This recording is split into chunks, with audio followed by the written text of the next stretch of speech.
light, shadows, and reflections. Introduction. Light is a form of energy which excites the sensation of vision. Light, like water and air, is essential to sustain life of human beings, animals and plants. Oxygen in the air, so necessary for us to live, is produced by plants in the presence of sunlight. Fuels like coal, natural gas and petroleum are nothing but remains of plants which died millions of years ago and got buried under the earth. In their molecules is locked the energy the plants had received from the sun rays.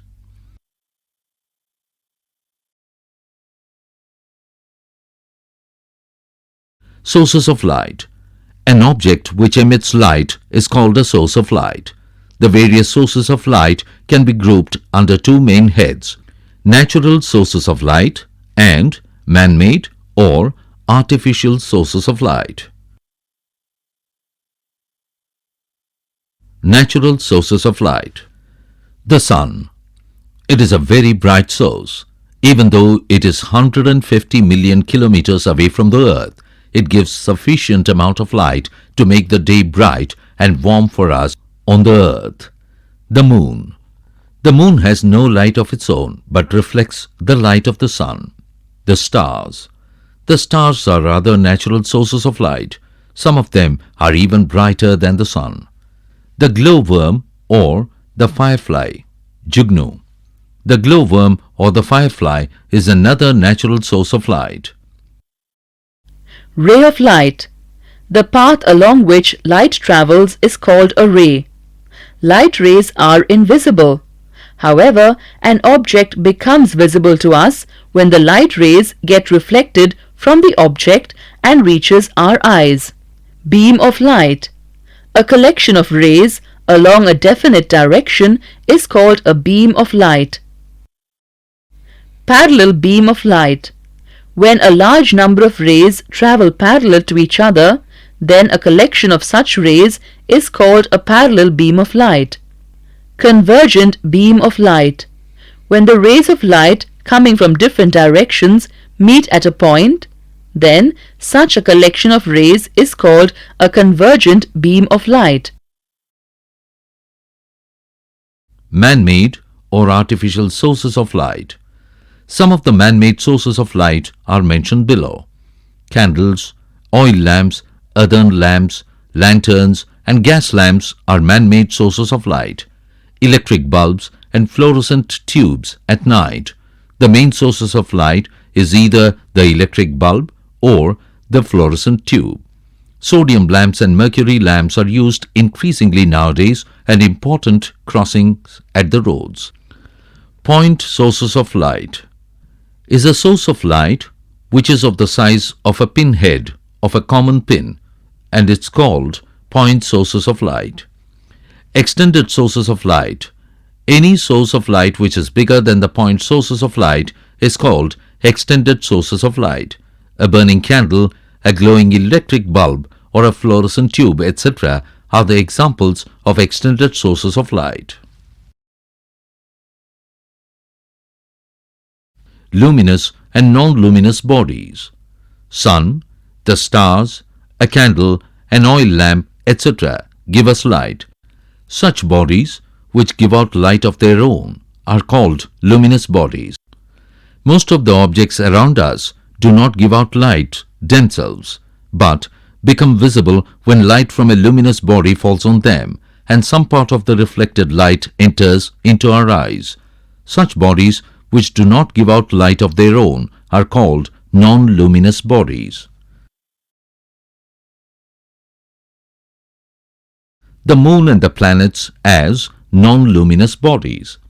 Planet Venus appears like a brighter star during early evening. Actually, light does not come from them.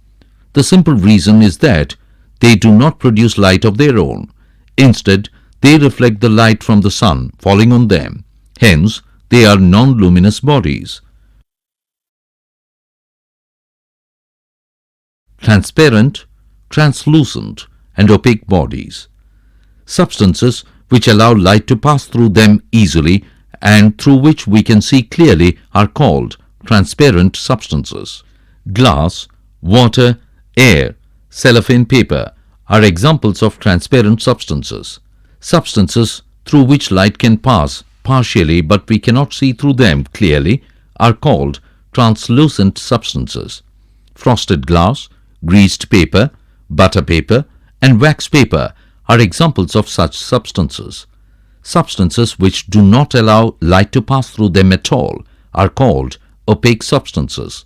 Wood, metals, bricks, stones are examples of opaque substances.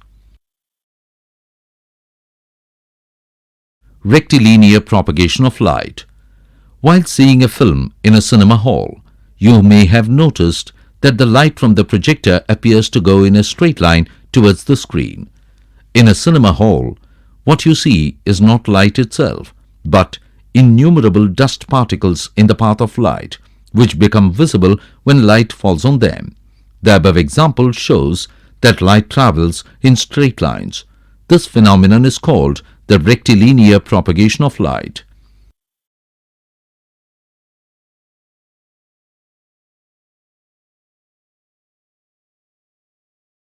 Pinhole camera. It consists of a rectangular light-proof box with a very small hole in the middle of one face and a shutter arrangement to open and close the hole. A photographic plate is usually placed on the opposite side of the hole. When rays of light coming from an object pass through the fine hole, they form an inverted, small and real image on the screen. The sharpness and size of the image can be altered by adjusting the distance of the object from the hole.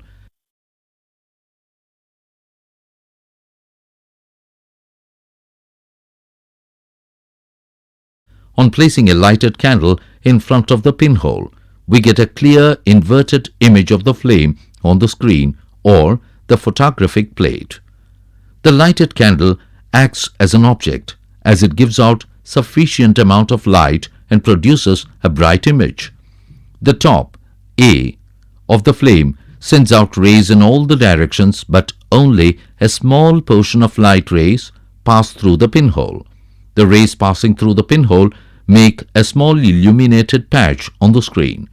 A narrow beam from the bottom, B, of the flame also causes an illumination pitch. Similarly, from every point on the object, a narrow beam of light passes through the pinhole and forms a complete image AB on the screen. Using the property of similar triangles, we can write as above. Height of the image I by height of the object O is equal to distance of the image from the pinhole V by distance of the object from the pinhole U, or I by O is equal to V by U. Light rays. A collection of rays of light is called a beam of light. A beam of light can be parallel, divergent or convergent. Rays of light reaching us from the sun are almost parallel to each other. In a divergent beam, rays of light emerge from a point source and spread away from each other. In a convergent beam, rays come towards a point.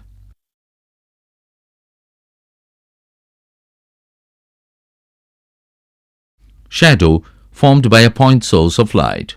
Cover the front glass of a torch with black tape and make a small hole in the center.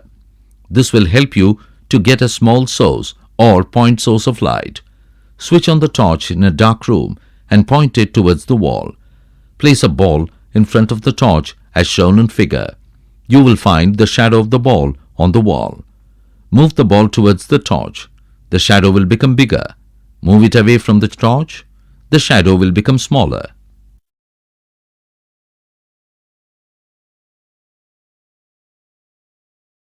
Two regions of a shadow. Umbra. A region of total darkness is called umbra. No ray of light enters into this region. Penumbra. A region of partial darkness which surrounds the umbra is called penumbra. Some rays of light always reach this region and partially illuminate it.